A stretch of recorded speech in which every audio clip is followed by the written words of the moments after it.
继续咱来看高雄一个部落，前2天啊举办传统的乌米祭典，不过所有民众看到因家乌猪仔绑咧，唔那甲站，搁甲起骹动手，这个行为防治局讲有酷毒动物的问题。针对这点，当地部落甲原民会解说讲，掠猪是因祭典的仪式，不过因会检讨。因那动保处嘛讲，若有违反动保法，会搁调查。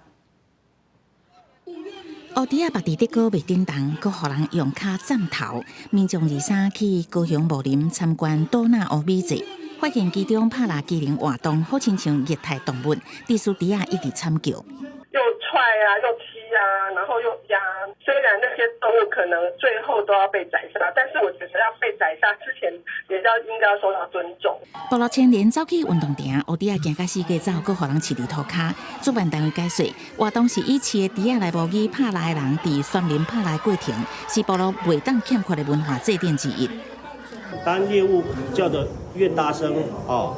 表示这个勇士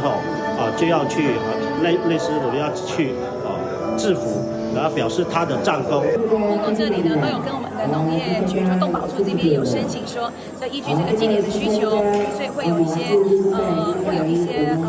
跟动物相关的有一些抓猪的一些这样的行为。那其实农业局这边也给予尊重。部落是5万外界当地改变尊重传统文化，不过动保团体有无同的看法，认为任何民俗祭典拢不应该有热带动物的特权。狩猎文化对生命跟自然是尊重的这样的精神完全违背了，而且这样的活动它更不利民众理解原民的传统狩猎精神，不利于族群的对话。祭典引起热带猪仔议论，原民会甲当地部落表示会检讨并加强文化教育训练，以符合大众的期待。动保处表示尊重原住民文化，不过嘛针对个案是不是有违反动保法进行查处。记者综合报道。